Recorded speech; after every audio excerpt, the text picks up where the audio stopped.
Aujourd'hui, ça devrait plus être possible que par exemple un chroniqueur qui bosse sur le secteur de l'aérien fasse un article sur les prévisions de trafic du secteur sans se poser la question de l'impact sur nos objectifs climatiques. Est-ce que c'est vraiment cohérent, compatible ?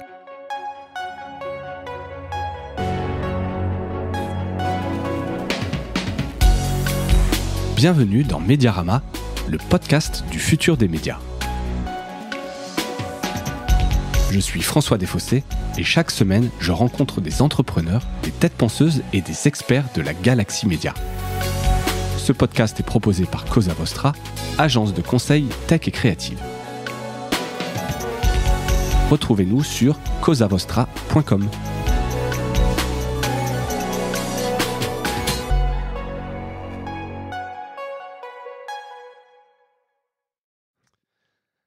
Bonjour à toutes et à tous et bienvenue dans ce nouvel épisode de Mediarama. J'accueille aujourd'hui Thomas Bayetto. Thomas, bonjour. Bonjour François. Thomas, merci déjà d'avoir accepté cette invitation. Tu es journaliste environnement chez France Info et, entre guillemets, détaché pour quelques mois au JT Météo Climat de France Télévisions. Tout à fait. Et donc on va évidemment aujourd'hui parler beaucoup de climat, de réchauffement climatique et du traitement. Alors ce qui est intéressant, c'est ce JT Météo Climat, c'est quelque chose de nouveau qui est sorti en mars de mémoire. Donc une évolution de notre JT Météo classique tel qu'on l'a toujours connu. Et je trouvais ça intéressant que tu puisses venir en parler, surtout que tu as un peu cette double casquette, journaliste environnement chez France Info, plus ce rôle de Red Chef adjoint, hein. C'est ça que tu as pour pendant quelques mois. Tu nous diras un petit peu ce qu'on fait. On va peut-être faire cette carte d'identité et de toi et de ce journal météo climat. Donc toi, tu as un parcours de journaliste classique et tu as repris tes études. Tu es retourné à l'école, sur les bancs de l'école, avec un master entre 2020 et 2022. Alors pourquoi ce choix ? Tu étais déjà en poste de chez France Info, tout allait bien. Pourquoi l'envie de reprendre des études ? Alors en fait, à partir de 2018, moi j'ai commencé à me consacrer progressivement aux questions environnementales et j'ai assez vite ressenti le besoin de compléter ma formation. Parce que tu l'as dit, je viens d'un cursus classique, donc plutôt littéraire, sciences sociales, etc. Et quand on s'intéresse au réchauffement climatique, on tombe très vite sur des choses très physiques. Donc j'ai ressenti ce besoin de à la fois consolider les connaissances que j'avais déjà acquises par moi-même et d'en avoir de nouvelles. Donc c'était un moyen pour moi d'être plus à l'aise sur la matière et aussi, ça je m'en suis rendu compte un peu rétrospectivement, c'est un moyen de montrer que je suis légitime sur ces questions et c'est quelque chose qui au quotidien dans mon évolution de carrière me sert beaucoup. Te sert beaucoup et ça a été technique, c'est-à-dire que tu apprends je crois, alors je sais plus quelle université c'était Alors en fait c'est une formation qui est à la fois une formation continue et une formation initiale, c'est-à-dire qu'il y a des professionnels et aussi des étudiants classiques. C'est fait par l'université Paris-Saclay en partenariat avec le SJ Lille. Ça se fait à distance, beaucoup. On a une grosse partie, la première unité d'enseignement, ça commence vraiment par les bases physiques du problème. Et après, ce que j'ai trouvé vachement intéressant, c'est que très vite, en fait, on s'ouvre à l'aspect sciences sociales, c'est-à-dire qu'on fait du droit, de l'économie, un peu de philo, de sociaux. Et finalement, aujourd'hui, le réchauffement climatique, on pourrait facilement argumenter que c'est maintenant d'abord un problème social avant d'être un problème physique, mathématique, parce que la science physique sur le réchauffement, elle est claire, elle est très nette depuis des dizaines d'années. Maintenant, la question, c'est plutôt pourquoi on en est là et pourquoi ça n'avance pas plus vite. Et ça, c'est les sciences sociales qui permettent d'éclairer cet aspect-là du problème. Ok, très clair. Donc c'est une bonne formation sur ces deux sujets qui te permettent, et comme tu le dis, en plus d'avoir de la légitimité. Donc ça, c'était juste pour ton parcours. Je l'ai dit, tu es rédacteur en chef adjoint donc du JT Météo Climat.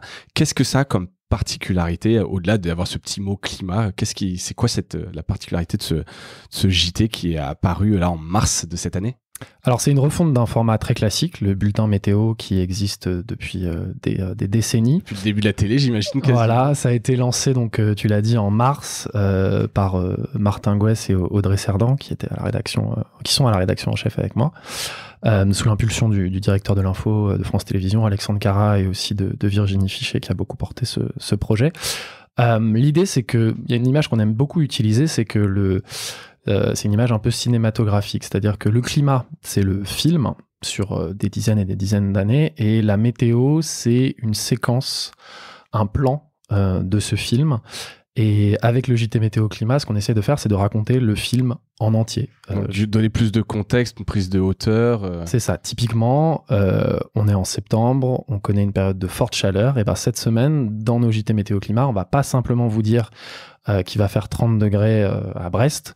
On va vous expliquer pourquoi c'est lié au réchauffement climatique et pourquoi ces fortes chaleurs sont rendues plus probables et plus intenses par notre consommation de charbon, de pétrole ou de gaz. Donc c'est vraiment donner une information complète aux téléspectateurs pour lui permettre de comprendre ce qui nous arrive. Ok, et ça on va creuser après un peu ce sujet-là. Je continue sur la carte d'identité. Est-ce que tu peux nous donner des chiffres d'audience que tu peux avoir? Est-ce que ça a eu un impact justement sur les audiences, un regain d'intérêt? C'est quoi un peu les chiffres de ce JT Climat? Alors grosso modo, en prenant, donc c'est diffusé sur France 2 et sur France 3, en prenant ces deux... C'est le même? Non, c'est une édition différente.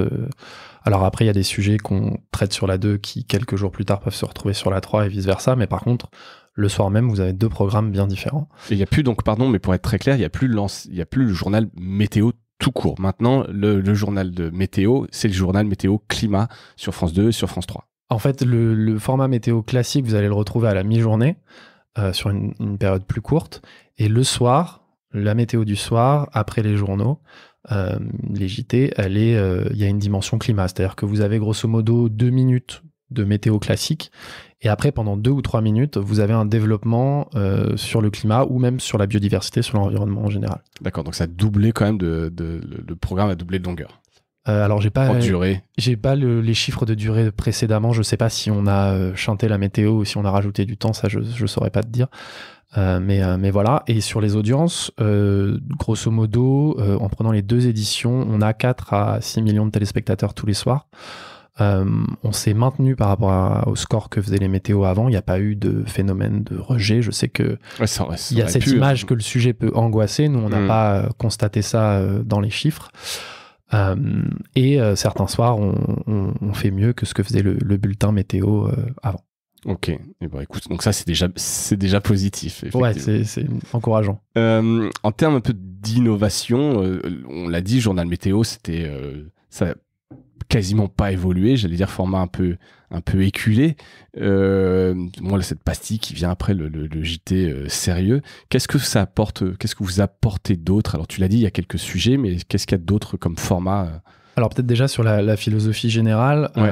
En fait on accompagne une évolution qui fait sens, c'est-à-dire que tu l'as dit, la météo pendant un moment, à part si on est agriculteur et qu'on travaille directement avec cette matière-là, ça avait une dimension plutôt légère, comment je vais m'habiller aujourd'hui. Ouais. Aujourd'hui avec le réchauffement climatique, c'est devenu un sujet de préoccupation plus central. Cette semaine, il y a des gamins qui ont fait leur rentrée dans des écoles où il faisait trop chaud pour apprendre correctement. Donc le sujet devient plus préoccupant, plus sérieux, et donc c'est naturel de faire un JT qui aille un peu au-delà de ce qui se faisait avant. Ensuite, sur les formats, grosso modo, on a 2 choses qu'on utilise beaucoup. Il y a on reprend d'abord des sujets télé classiques qui sont un petit peu plus courts parce que notre format est un peu plus court. Et ensuite, on a ce qu'on appelle, dans le jargon, un OVR. On vous répond. Là, on invite tous les soirs nos téléspectateurs à nous envoyer des questions. Et ensuite, ces questions, on les sélectionne et on va voir le scientifique qui est capable d'y répondre et on diffuse ensuite la question et la réponse. Donc D'accord, donc c'est pas en live. Vous recevez combien de questions par jour? Tous les jours on peut. Tous les jours on a des questions. C'est un QR code qui apparaît à l'écran. Tous les jours on a une vingtaine de questions qui arrivent. Maintenant c'est à peu près ça le rythme de croisière. Et nous après derrière on les récupère et puis on sélectionne celles qui reviennent beaucoup et on trouve un scientifique pour y répondre et on le diffuse quelques jours ou quelques semaines après. Ouais, selon le calendrier, selon le temps de trouver le bon expert ou au moment opportun. Et c'est quoi le type de questions qui viennent?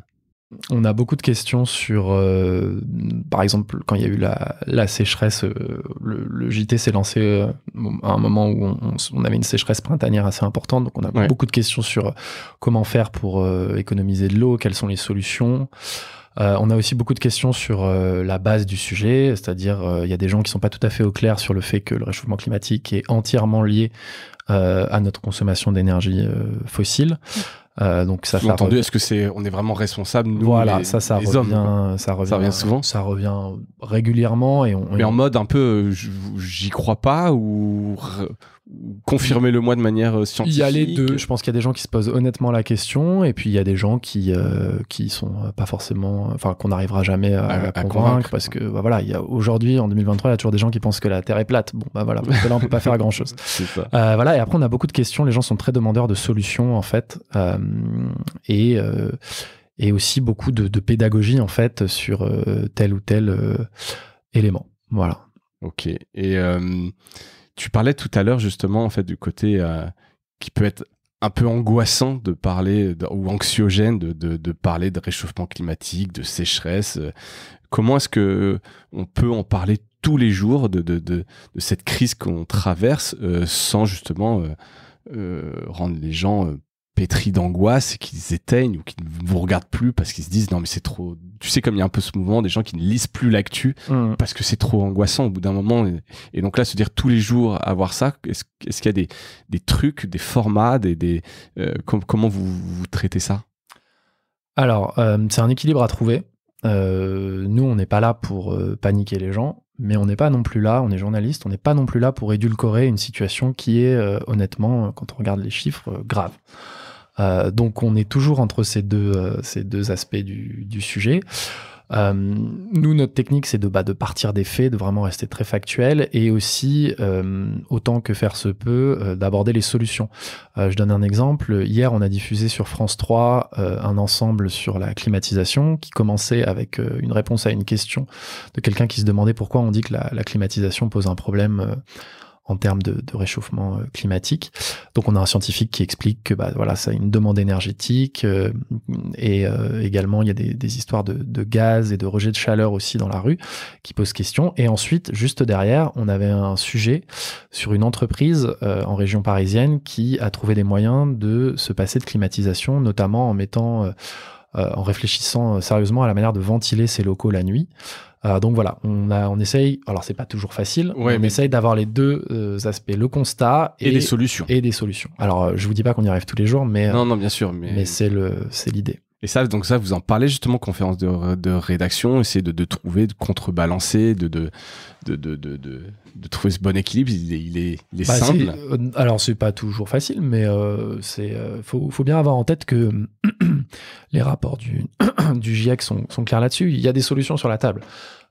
Ce qui manque surtout aujourd'hui, c'est peut-être l'ingénierie politique pour les mettre en œuvre. Ouais. Donc des solutions, il y en a. Il faut les expliquer, les montrer, et c'est ce qu'on s'attache à faire le plus possible. Bon, top. Et je le disais, donc t'as cette double casquette où t'es journaliste chez France Info. Et là, pour le coup, c'est sur d'autres types de formats, des articles longs. Mais c'est quoi les formats un peu de prédilection pour traiter l'environnement sur France Info? Alors sur franceinfo.fr, on fait à la fois des choses très classiques, du reportage, de l'enquête, des résumés de rapports scientifiques. Et sur les questions environnementales, on a des choses plus originales.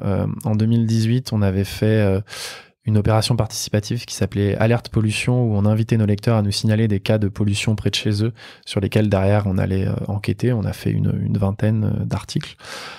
Comme ça.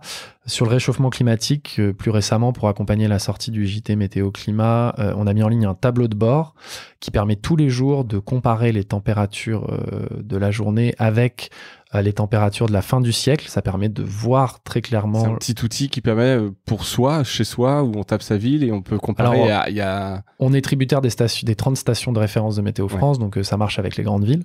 Mais vous avez une liste de 30 villes dans laquelle vous pouvez voir à quel point la température d'aujourd'hui est dopée ou pas par le réchauffement climatique. Et spoiler, elle l'est. Très souvent, ouais. Et aussi, on a un compteur de jours qui permet de qui court sur une année glissante et qui vous dit, je crois qu'aujourd'hui le chiffre c'est sur 365 jours, les 365 derniers jours, on a 280 jours où les températures étaient supérieures à ce qu'on observait habituellement à la fin du XXe siècle. Donc ça permet concrètement de matérialiser le réchauffement climatique au quotidien. On a des choses aussi comme une foire aux questions sur le réchauffement climatique où vraiment on répond aux questions les plus basiques et de base sur le sujet. On essaye de faire, quand le sujet s'y prête, des quiz. Je vous invite à faire le quiz sur l'impact environnemental de l'alimentation qu'on avait fait il y a quelques mois. Qui fonctionne toujours. Ouais, qui fonctionne toujours. C'est un format qui marche bien sur mesurer son impact. Non, plus pour de l'alimentation. Ouais, c'est des questions humaine. du genre, voilà, entre un steak qui vient de l'agriculteur à côté de chez vous et une banane qui vient des Antilles, quelle est l'empreinte carbone la plus élevée? Voilà, c'est ce genre de choses. Et alors, c'est quoi? C'est la base? C'est le steak? Ouais, c'est le steak. Je crois que la viande de bœuf, il n'y a rien de pire, quoi. Ouais, en fait, ce que les gens ont du mal à se représenter, c'est que finalement, le transport, ça compte assez peu dans le bilan carbone d'un aliment. Ce qui compte, c'est la manière dont il a été produit. Et typiquement, les produits animaux qui nécessitent que d'abord on cultive des céréales pour ensuite les donner à ces animaux qui ensuite fourniront un aliment, c'est toujours plus émetteur que des produits végétaux. Donc votre banane, elle peut faire énormément de fois le tour du monde, elle aura un impact carbone moindre que votre côte de bœuf. Ah, c'est intéressant. Alors évidemment, et c'est mieux du bœuf qui vient en circuit court que du bœuf qui vient d'Argentine, par exemple. Voilà, c'est ça. Le critère de la distance, il est intéressant quand on compare deux produits similaires. Ouais, c'est ça. Voilà. Je mettrai le lien vers le quiz dans les notes de l'épisode si vous voulez vous amuser à aller un peu voir ce qu'il en est exactement. Il y a des formats qui sont gadgets. Alors je reviens, c'est plus généralement ou sur le JT. Je pense par exemple à TF1 qui avait fait de la réalité augmentée. Je trouvais que c'était assez visuel avec Yannick Ezard, que tu dois peut-être connaître. Alors il est sur l'innovation chez TF1 au JT. Alors pas sur la météo, mais on a vu pas mal, tu vois, des fois ce qui permet de voir un petit peu en cas d'inondation, des crues, des choses comme ça. Est-ce que ça te paraît intéressant, ces gadgets? Est-ce que vous avez déjà pensé à ce genre de choses? Alors à France Télévisions, il y a quelqu'un qui fait ça très bien. C'est dans les JT, c'est Nicolas Châteauneuf qui bosse beaucoup avec. Peut-être un invité. On appelle ça je te demanderai une mise en relation. des RA. Ouais. Oui, non, moi je pense que pour visualiser tout un tas de choses qui sont pas simples à visualiser, c'est un outil très pratique. Il a fait plein de choses sur l'Amazonie, El Niño, le permafrost, enfin des choses qui sont difficiles à mettre en image. Dans JT Climat. Si, on utilise. En fait, nous, ce qu'il faut savoir, c'est que on fonctionne beaucoup avec ce qui est produit ailleurs dans France Télévisions. On fait beaucoup de récup, ce qui fait sens. Ouais, bien sûr, dans votre grande mission, voilà. C'est des super contenus. Donc, typiquement, on diffuse ce genre de contenus qui sont d'abord passés aux 20h, par exemple, et après, une semaine, 15 jours après, on les réutilise dans le JT Climat. Pour que ça oui, aille dans généralement un peu ajusté, parce que voilà, nous, vous l'avez compris, on a des formats assez courts. Oui, il faut tenir dans ces quelques minutes. Ça pourrait évoluer d'ailleurs. Je ne sais pas si ça a du succès, ce que tu as l'air de dire, et le sujet étant de plus en plus malheureusement prédominant et présent, il pourrait évoluer dans la durée, ce JT Climat. Pour l'instant, cette saison-là, on va rester sur 4 minutes sur France 2 et 5 minutes à 5 minutes 30 sur France 3. Là, il est installé. Oui. De manière pérenne, c'était au début, c'était pas forcément le cas. Là, maintenant, ça reste le JT Météo, reste le JT Météo Climat. Ouais, mon chef aime beaucoup dire qu'on arrêtera quand ça se refroidira, donc autant vous dire que ce sera pas forcément nous qui verrons la fin du JT Climat, voilà. Quoi. Donc non, pour l'instant, on part comme ça. Il n'y a pas d'évolution de durée parce que c'est déjà pas facile forcément à produire parce que c'est quotidien, c'est aussi le week-end. Donc c'est déjà voilà, donc ça s'arrête jamais effectivement le climat. Donc pour l'instant on reste comme ça et puis après j'ai pas de boule de cristal, on verra, mais pour l'instant ça reste comme ça. Ok. Je vais te parler un petit peu d'incarnation. J'ai reçu pas mal de gens à ce micro qui ont lancé des médias très incarnés, Climax, Blast, Vert, ou des médias grand public, Le Monde avec Nabil Wakim. Est-ce que tu penses que c'est important d'avoir quelqu'un qui incarne ces sujets-là? Vous le faites de manière plus transversale, j'ai l'impression, chez France Info. Est-ce que ça te parle un peu, ce sujet de l'incarnation? Alors l'incarnation, je sais pas si elle vient du sujet ou des formats, parce que les gens dont tu parles, ils font pas mal de podcasts, de la newsletter, de la vidéo, on va dire YouTube, c'est-à-dire pas JT, quoi. Ouais. Donc je me demande si l'incarnation, elle vient pas plutôt du format plutôt que du sujet. Après, tous les collègues que tu viens de citer, j'aime beaucoup ce qu'ils font et je trouve que c'est très intéressant, mais je pense que pour moi, ça vient plutôt du format. Après, nous, le côté transverse, ça, t'as raison d'insister là-dessus, c'est vraiment super important. À franceinfo.fr, il y a vraiment cette volonté que ce sujet, ce soit pas juste l'affaire des gens qui travaillent spécifiquement sur ces questions. J'ai des collègues qui sont dans le service justice, dans le service politique, dans le service inter, qui ont bien le sujet en tête et qui régulièrement font des articles. Si je prends un exemple récent, quand il y a eu une affaire judiciaire autour du devoir de vigilance concernant Total Energy, c'est ma collègue du service police-justice qui s'en est chargée. Quand il y a des inondations à tel ou tel endroit, ça peut être le pôle infogéné qui y va et qui le traite bien. Enfin, nous, on essaye vraiment de faire que ce soit pas l'affaire juste de 4 journalistes dans leur coin, mais que ce soit beaucoup plus partagé dans la rédaction, parce qu'en fait, c'est un sujet qui touche absolument tous les secteurs de notre vie. Et il faut qu'il soit traité de cette manière-là. Et ça, je trouve vraiment cette évolution intéressante. Tu sens, toi, depuis que tu as démarré quand même ce changement, donc tous ces collègues dont tu parles se sentent aussi concernés, ont envie de rajouter de cette notion de réchauffement climatique dans ce qu'ils font, d'aller chercher, c'est devenu une composante importante. Tu as senti là, toi, cette prise de conscience ? Ouais, moi déjà, je considère que j'ai beaucoup de chance parce que je me suis intéressé à ces sujets à partir de 2018, grosso modo, vraiment sérieusement. Et j'ai pas eu, comme beaucoup de collègues que je qualifierais un peu de pionniers qui s'intéressent à ces questions depuis des décennies, j'ai pas eu... je me suis jamais retrouvé à crier tout seul dans le désert. Ouais, ça peut être un peu terrible. Mais... C'est-à-dire que moi, quand j'ai commencé à m'intéresser à ces questions, tout de suite j'ai été suivi par ma rédaction en chef, par mes collègues. Donc ça a été très agréable et ça facilite vraiment la vie. Et je voudrais remercier les gens qui s'intéressent à ces questions depuis des décennies, parce que je pense qu'en fait, si aujourd'hui on en arrive à cette situation où le sujet est beaucoup plus central dans les rédactions, c'est lié à deux choses. C'est d'abord leur travail de fond depuis des années, et ensuite, je pense, c'est lié aussi à la matérialisation du problème. Aujourd'hui, les effets du réchauffement climatique, ils sont sous notre nez. C'est difficile de faire l'impasse et de considérer que c'est pas un sujet.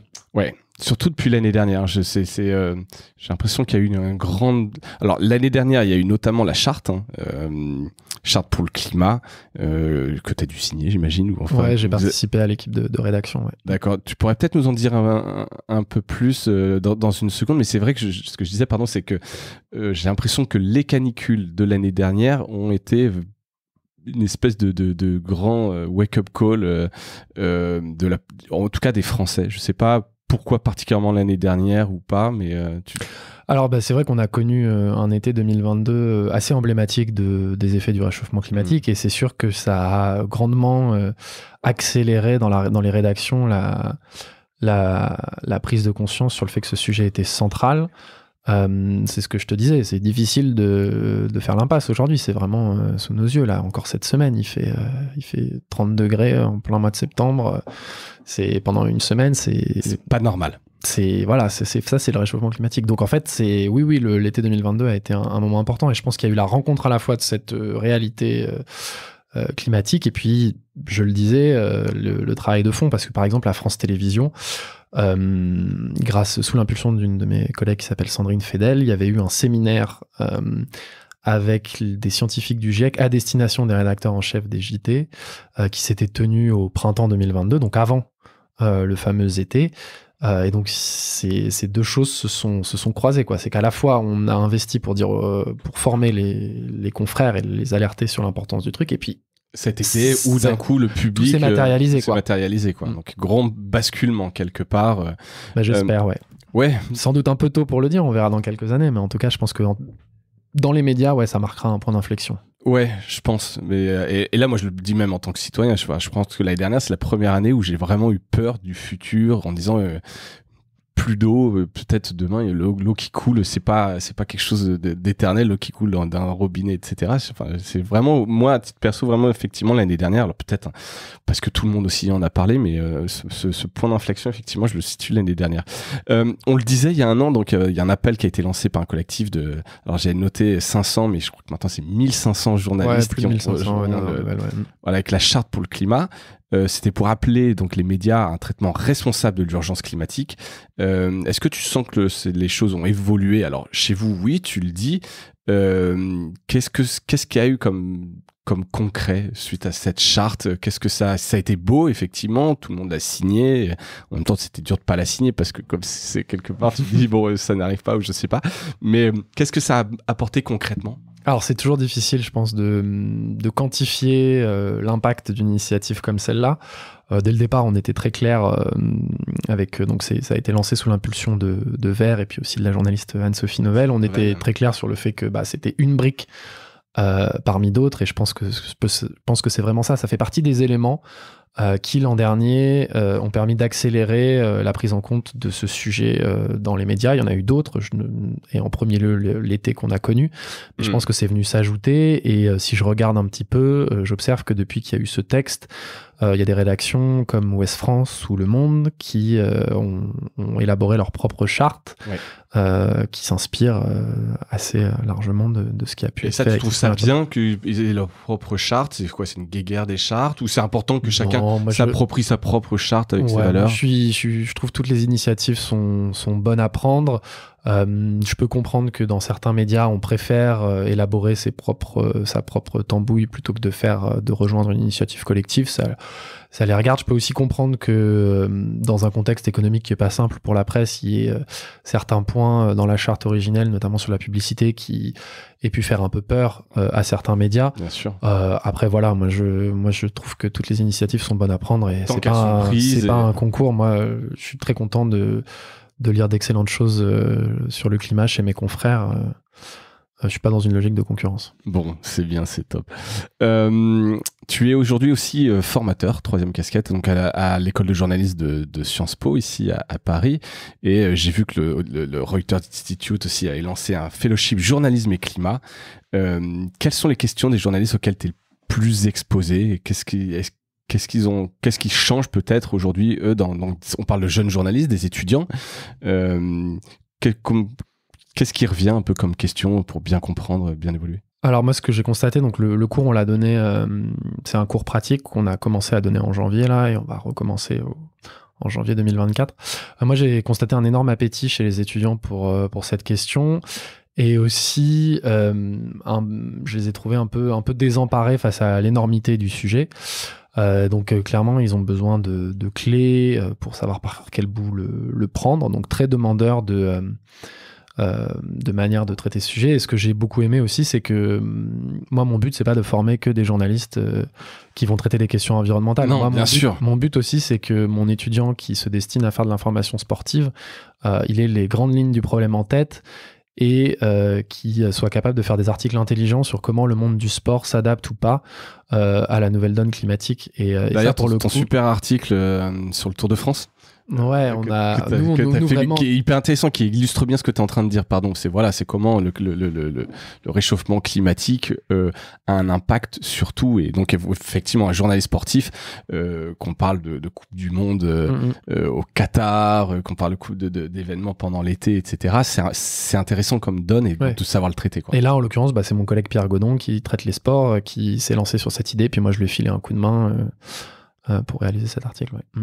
Ça, c'est vraiment intéressant. Et donc, tu leur donnes quoi? C'est des méthodes de travail, ou tu leur donnes des faits, des idées d'angle? Concrètement, c'est quoi? Alors, ce qu'on fait, c'est que, évidemment, ils n'ont pas tous besoin de faire un master hyper poussé sur les raisons physiques du climat, mais l'idée, c'est quand même qu'ils aient les bons ordres de grandeur en tête, et qu'ils aient une bonne idée de la situation dans laquelle on est.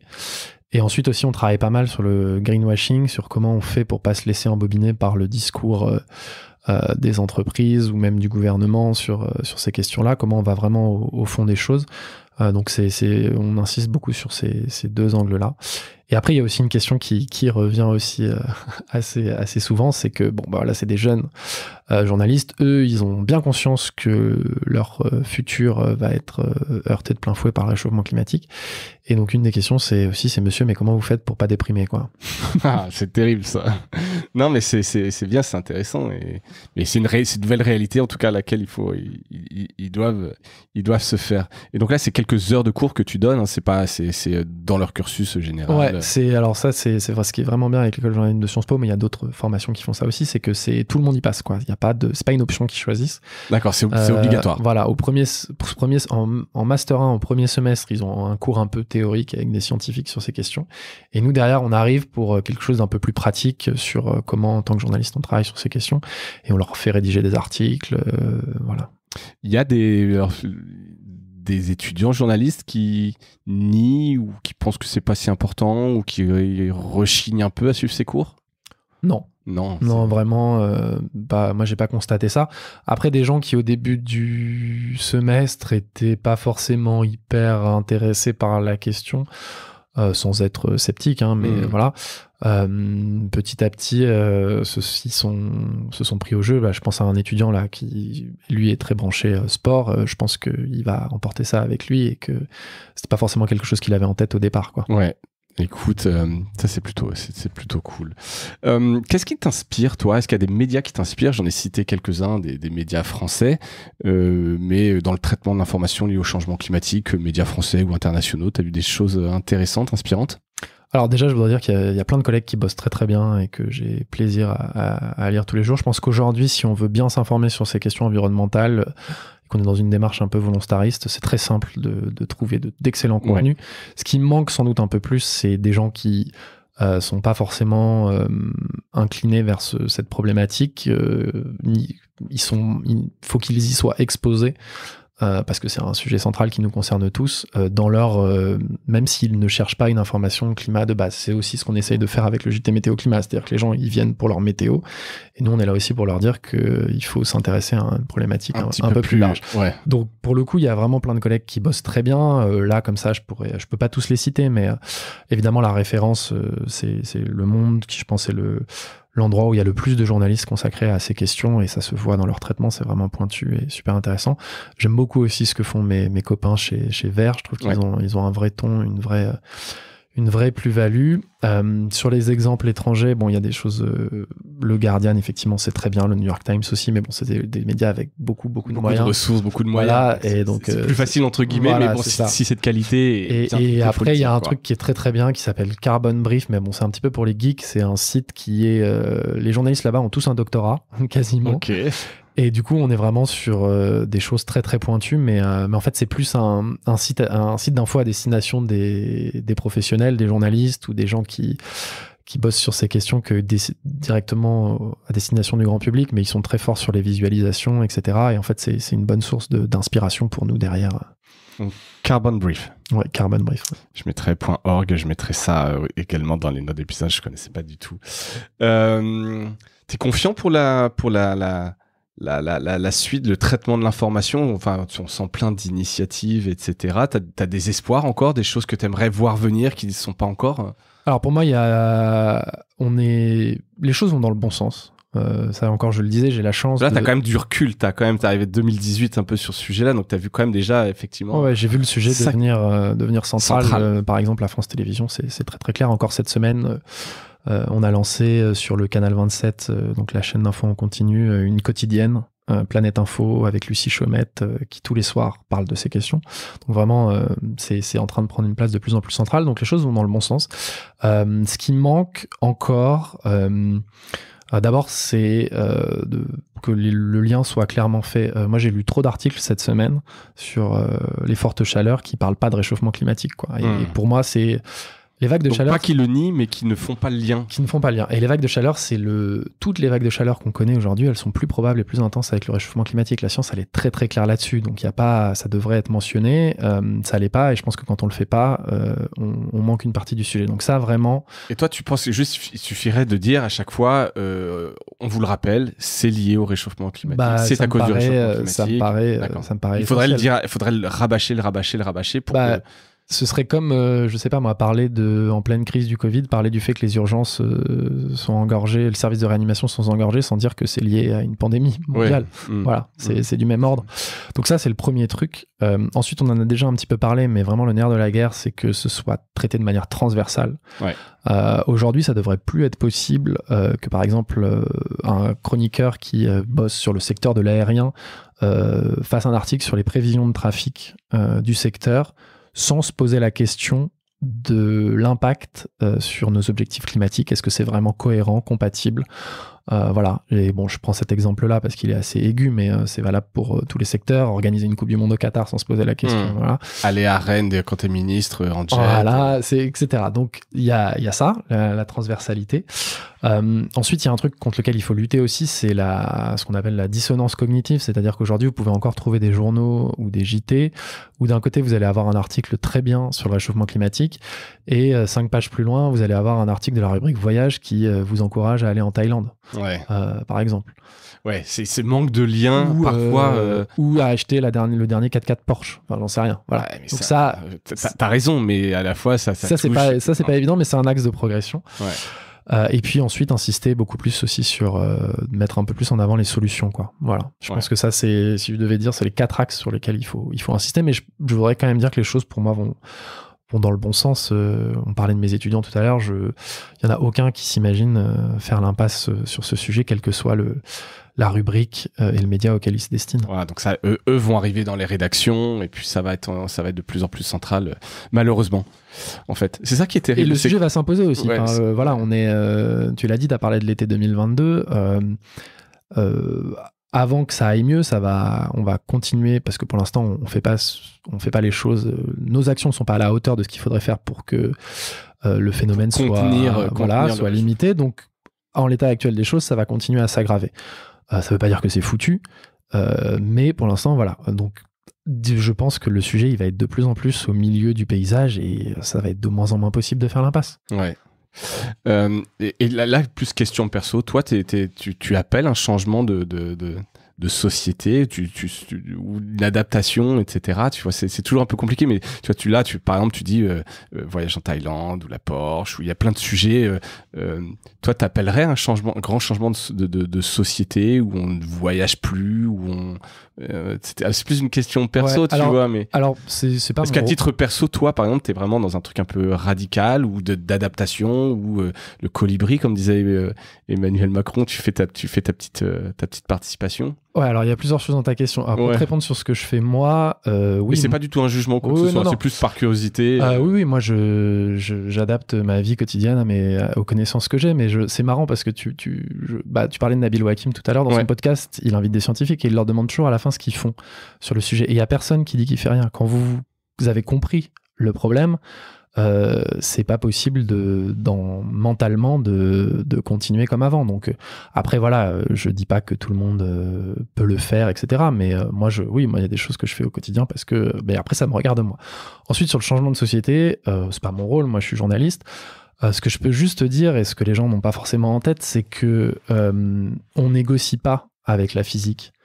On peut faire ce qu'on veut tant qu'on continuera à brûler du charbon, du pétrole, du gaz, à manger de la viande dans les quantités dans lesquelles on les consomme aujourd'hui, on va émettre des gaz à effet de serre. Ces gaz à effet de serre, ils vont aller dans l'atmosphère et mathématiquement, ça va réchauffer la température. On ne négocie pas. Donc si on continue comme ça, on sait ce qui va se passer. Et il n'y a pas de... Je veux dire, il y a plein de problèmes sociétaux où, je sais pas, moi je parle des retraites, on peut parler de la guerre en Ukraine, etc., où c'est des relations humaines. Là, c'est de la physique. Le climat, il s'en fout des limitations qu'on a, nous, personnellement, de ce qu'on veut faire, pas faire. Lui, il réagit à une chose, la quantité de gaz à effet de serre dans l'atmosphère. Et il continuera à le faire tant qu'on alimentera. Donc, voilà, ça, c'est factuel. C'est ce qu'on écrit dans nos articles. Après, porter un changement de société, c'est pas forcément le rôle d'un journaliste. Je laisse ça aux politiques. Très bien. Thomas, merci. La toute dernière question, c'est est-ce que tu as un truc cool à nous partager, peut-être en rapport avec le climat ou pas, mais est-ce que tu as un truc cool que tu as vu, que tu as écouté, ce que tu veux? Alors, il y a une petite newsletter américaine que j'aime beaucoup qui s'appelle Heated. C'est un pure player, hein, c'est une journaliste indépendante qui l'a lancée qui s'appelle Emily Atkin. Et c'est vraiment chouette. Elle a un ton, une écriture très bien à elle, et c'est drôle. C'est vraiment des sujets que j'ai pas l'habitude de voir. Ouais, voilà. Un peu ironique, un peu mordant. Et surtout, j'ai beaucoup d'admiration pour elle, parce que le paysage médiatique américain sur ces questions, il est très médiocre. Ouais. Et elle fait un contenu exigeant au milieu de tout ça, avec ses petits bras, et j'aime beaucoup ce qu'elle fait, ouais. Eated.world, c'est sur Substack, je mettrai également le lien dans les notes de l'épisode. Thomas, merci pour ton temps, merci d'avoir accepté l'invitation, c'était hyper sympa de t'avoir, bravo pour tout ce travail, on va suivre, et puis si jamais tu vois des choses intéressantes, n'hésite pas à les partager, je relayerai auprès de la communauté. Merci beaucoup François. Merci Thomas, merci à toutes et à tous d'avoir écouté cet épisode, et je vous dis à bientôt, salut.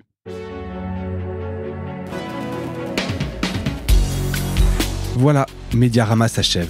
Si cet épisode vous a plu, n'hésitez pas à le liker et le partager. Et puis, si vous souhaitez être accompagné par notre agence Cosa Vostra, contactez-moi par mail mediarama@cosavostra.com. Portez-vous bien.